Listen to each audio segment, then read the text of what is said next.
The top 10 NBA players not named 2021 All-Stars. Only 24 positions and way more players deserving of being named to the team leave NBA fans arguing like this. This video displays how deep the modern NBA's pool of talent really is by counting down the biggest All-Star snubs this season. Number 10, Tobias Harris.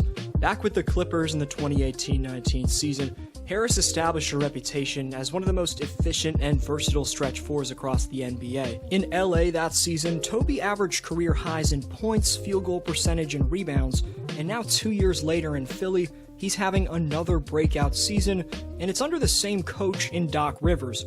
Helping the Sixers to the best record in the Eastern Conference, Harris has been the perfect outlet on the perimeter, spacing the floor for Joel Embiid and Ben Simmons. By shooting over 51% from the field on over 15 shot attempts, Tobias has been Philadelphia's second leading scorer, putting up over 20 points per game. Number 9, DeMar DeRozan. To say the San Antonio Spurs get zero recognition would be an understatement, and because of that, you probably didn't know they currently are the number 6 seed in the Deep Western Conference. After spending half a dozen years as one of the league's premier traditional shooting guards, the league's small ball evolution has transformed DeRozan into an untraditional power forward over the last couple years, and he's been manipulating defenses at that position. The now 31-year-old DeMar is taking three-pointers again and is averaging just under 20 points, 7 dimes, and 5 boards per game, shooting the ball more efficiently than ever. The 4-time All-Star and 2-time All-NBA player Debo is posting career highs in both free throw percentage and assists,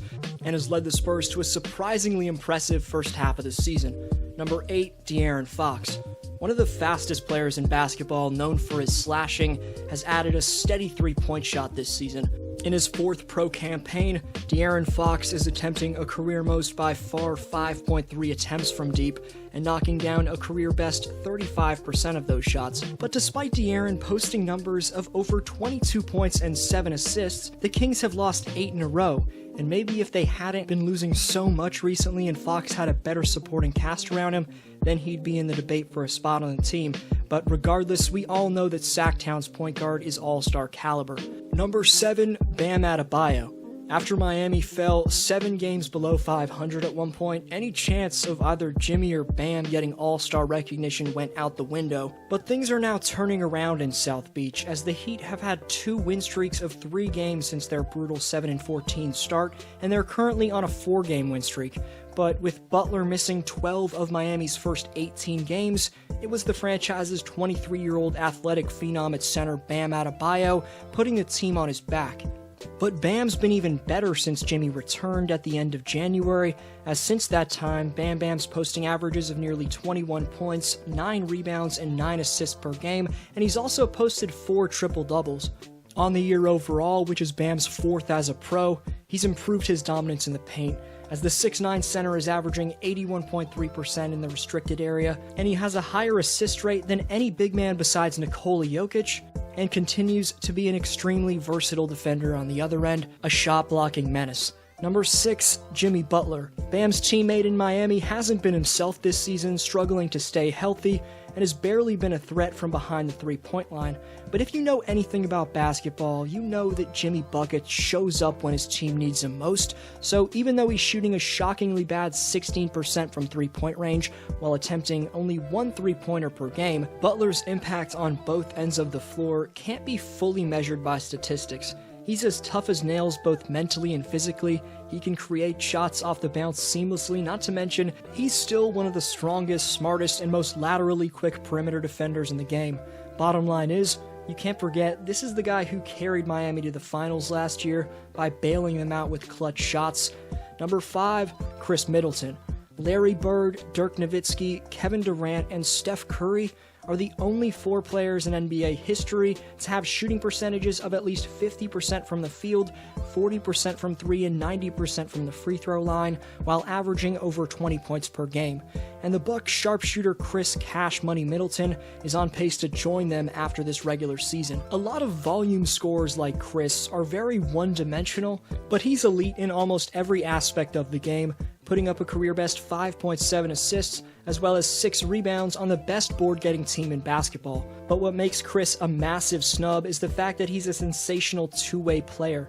Offensively, you'd be hard-pressed to find a star named over him that puts up better numbers on more efficient shooting. On the other end, he's tasked with guarding the opposing team's best player every game, and considering he's been a big part of the 3rd seed out east all year, Middleton's debatably the biggest snub on this list. Number 4, Domantas Sabonis. The Indiana Pacers' rising power forward Domantas Sabonis is the first player in NBA history to average 20, 10, and 5 and not make the All-Star team. Significantly vamping Indiana's offensive flow, Sabonis is ahead of Nikola Jokic and Ben Simmons in passes made per game. We knew this man was a beastly interior presence coming into 2021, but most notably about Domantas this year is the fact that he's added a three-point shot to his offensive repertoire. He's taking just under 3 shots from distance per game and knocking down a pretty decent 35% of them. You could argue Dom should be ranked higher, but he's not the greatest interior defender. He struggles on defense generally, but other than that, Indiana's power forward is elite in every other area. Number 3, Fred VanVleet. The NBA champion Steady Freddy is not only having the best season of his career offensively, but he's maintaining a reputation as one of the peskiest perimeter defenders in the league. VanVleet's anticipation, hustle, and general IQ on this end allow him to rotate from seemingly out of nowhere and help defense scenarios to make sensational plays on the most elite of players. But whether he's guarding someone bigger than him in the post, in the pick and roll, or in ISO sets, VanVleet has the willingness and elite ability to lock down any player at any time. Fred's currently 4th out of all NBA players in steals per game, but offensively is where the undrafted sensation separated himself as a legitimate all-star candidate in 2021. VanVleet has exceptional shooting mechanics, which allows him to maintain balance even when taking jumpers off the dribble from nearly the logo. For the Raptors this year, he's taking just under 9 threes each night and hitting a very respectable 38% of them, so it's safe to say that the future of Toronto's point guard position is in great hands with Fred VanVleet. Number 2, Trae Young. Ice Trae's devastating combination of elite deep-range sniping and Hall of Fame-like passing ability make him an undoubtable top 3 player on this list. In the midst of a breakout campaign, Trae Young was selected as a starter for the 2020 NBA All-Star Game, and he was quite busy during All-Star Weekend last year, participating in the Rising Stars Challenge, the 3-point contest, and then he put up a double-double in Sunday's main event. But this year, for the first time in his young career, no pun intended, Trae won't be headed to All-Star Weekend, given he's averaging 27 points and 10 assists on a very respectable shooting line of 43, 37, and 88.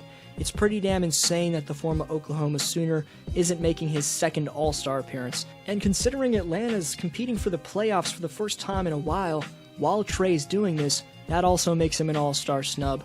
But while Young's one-on-one game plus flashy passing and shooting, you could argue are significantly better than any player on this list, he gives up a bit too much defensively to be ranked any higher than number 2. Before number 1, honorable mention to Jeremy Grant, who's currently the favorite for the most improved player of the year, and was highly considered for this list. I had him on it at one point, but I'm going to give respect for Detroit's breakout player in another video. Number 1, Shai Gilgeous-Alexander. The day after being snubbed from the All-Star team, third-year shot creator Shai Gilgeous-Alexander had a chip on his shoulder and posted 42 points against the San Antonio Spurs, the first time in his career that he reached the 40-point mark. But on both ends of the floor, the 22-year-old's impact is undeniably better than anyone on this list. Putting the Thunder's seeding aside, SGA's importance to the Thunder is equally, if not more important than Donovan Mitchell of the Utah Jazz. Not saying Donovan didn't deserve a spot, but looking at a direct comparison, Mitchell scores 1.7 points more, but he takes 4.1 extra shots to that of SGA. Also, Utah has a significantly better roster than OKC, of course, meaning Mitchell gets easier shots given players like Gobert, Conley, Bojan Bogdanovic, and Jordan Clarkson open up the court for him. More notably, SGA averages more dimes, boards, and steals than D-Mitch, yet it's the shooting efficiency that offers the best argument. Even when bringing in Phoenix's Chris Paul into the equation, other than free throw percentage and 3-point attempt rate, Gilgeous-Alexander tops CP3 and Spida in every other category. Again, not saying that CP3 and Donovan don't deserve spots in the All-Star game, but on the other end, at 6'6" with a 7-foot wingspan, Shai's lateral quickness plus IQ matches his physical gifts, and to become a top-notch defender, he only needs to add some muscle, but he's already a pretty damn good defender. But overall, how Shai's annually improved his stats and overall maturity throughout his 3 career seasons make you question just how special of a talent that the Oklahoma City Thunder possess. So SGA's the best player not in the All-Star game, but that's just my take. Now I want to know your thoughts down below. Who's the best non-All-Star? Who's the biggest snub? You're the best for sticking around. This was D-Flow, and I'll see you next video.